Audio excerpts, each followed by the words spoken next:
We have strong traditions about the burial of James from early Christian sources, extra-biblical sources.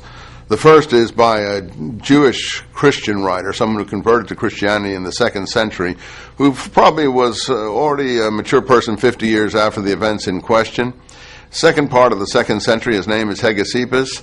He writes that, regardless of how mythologized his picture of how the stoning and the death of James took place, that just I think he combines two things: the fall down the temple steps in the Pseudo-Clementines, that's the fall off the temple pinnacle that he talks about, and that's all in my book. I explain how these things are conflated.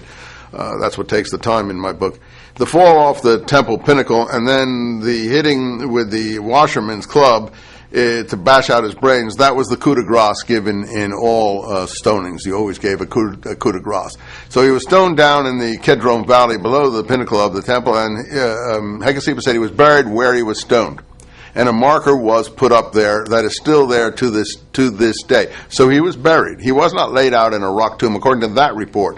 Eusebius repeats that report in the 4th century. Eusebius is Constantine's bishop. He comes from Caesarea. He's a Palestinian. He knows Palestine traditions very, very well. He says it was still there in his time in the 4th century. Jerome repeats the tradition in the 5th century, so does Epiphanius. Epiphanius is a Palestinian who went to Cyprus.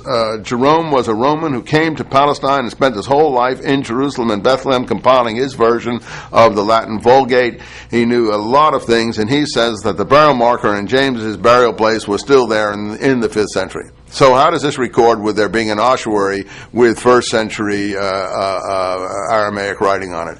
It doesn't accord. So either all those traditions are wrong and are willy-nilly suddenly appearing fresh ossuary with the inscription on the wrong side of the box is authentic, and our paleographers, such as they are, who can't even tell the difference between two kinds of handwriting and two types of incising, one with a very precise tool, one with an extremely blunt tool, we're supposed to believe then that this is totally authentic. I have no idea. As I said, I would love this to be the case.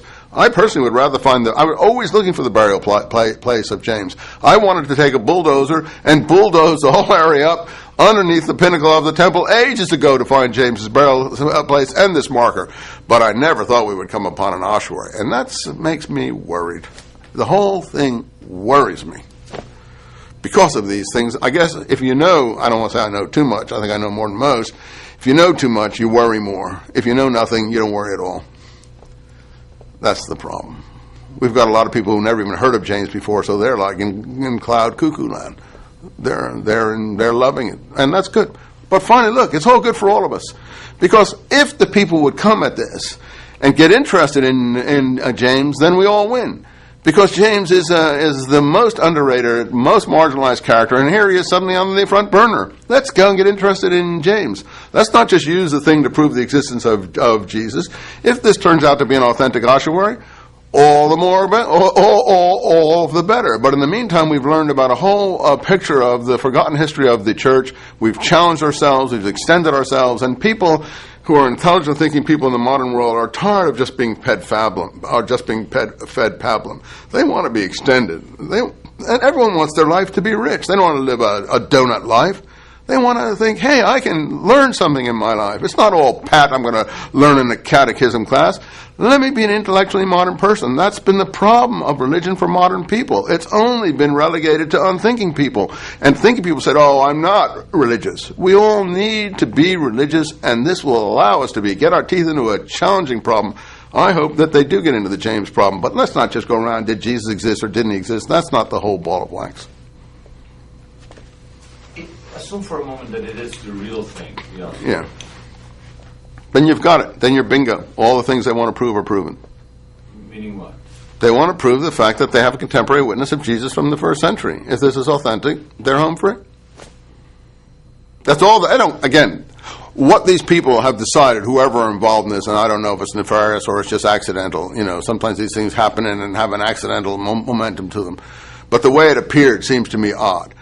I have heard rumors that it was being offered for sale around Jerusalem, and I've been told this by Israeli colleagues 2 years before without the second part. But these may just be rumors, and I don't want to spread rumors. But the way this appeared is extremely odd. But if it's authentic, and I can't imagine the second part is written the same time as the first, but if everyone agrees that it's authentic, you can take the proof of Jesus to the bank. But do you think that after you've taken it to the bank, the fact is... And the guy will also take his ossuary to the bank, too.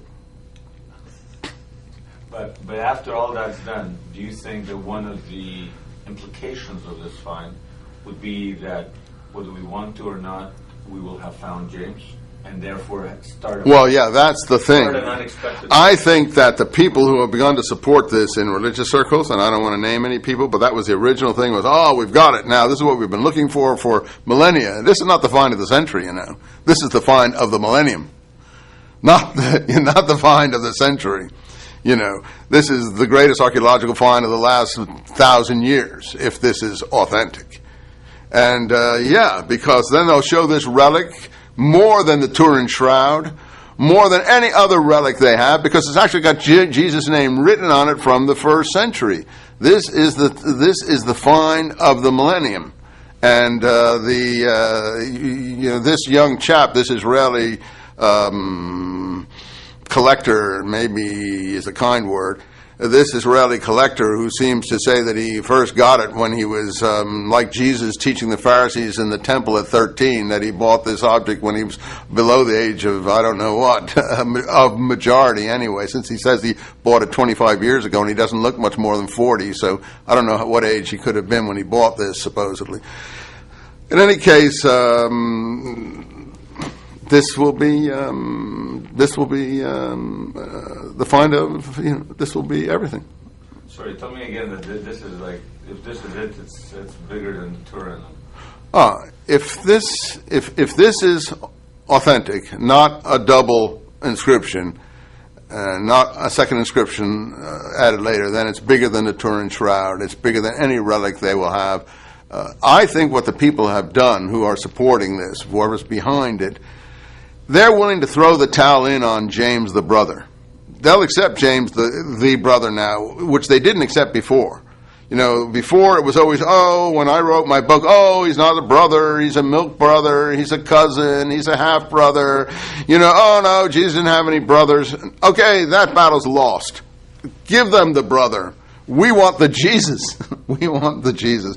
If we can throw in the brother in exchange for the Jesus, we've got a great deal here. I think all the establishment groups have said, give us the Jesus, we'll accept the brother too. So they've thrown the towel in on the brother issue in favor of the higher issue, proving the existence of Jesus in the first century. But do you think, unbeknownst to them, they're going to get the brother? Well, they're going to get the brother, but it won't matter to them, because I said they're not interested in the brother. They realize the brother is a marginal thing, and they can always shove him back aside. Maybe they've opened up a Pandora's box? An ossuary. Opened up a Pandora's ossuary. Yes, possibly, if people read books like mine, but as you said yourself, the 1,000 pages even daunted you, and you at least have some reason to read it and energy, but it takes 1,000 pages to go through these things in a non-superficial way. Yeah, if they read my book, it is opening up a Pandora's box, because James becomes the outstanding hero of the movement and probably the leader of the Qumran community as well. Tell me about this is the find of the millennium again, sir, if this is real. Just one more time.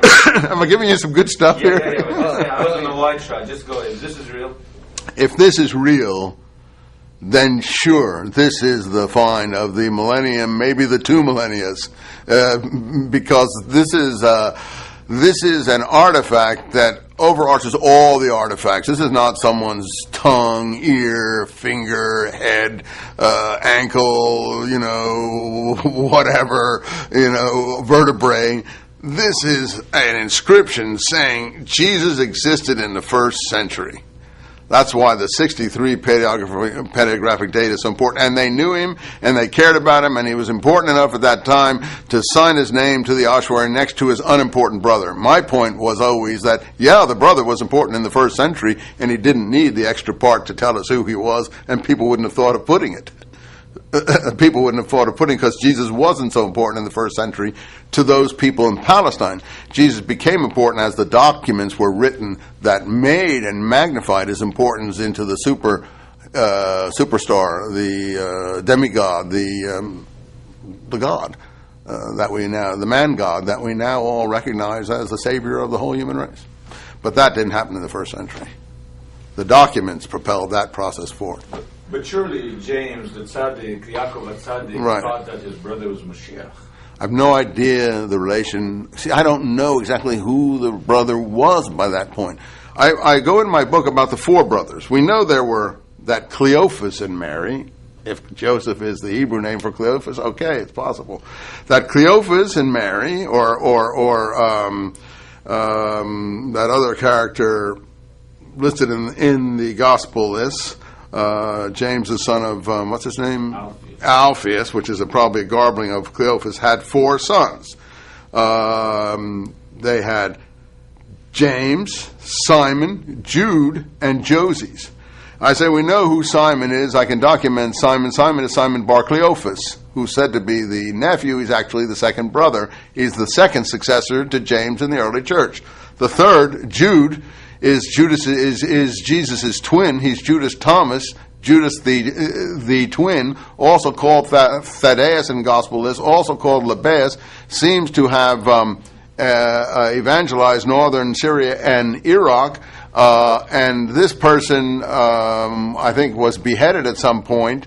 He may have been the Theudas in Josephus, who was beheaded. In any case, his descendants are still around when the Roman Emperor Trajan is trying to round up Messianic claimants in the latter part of the century.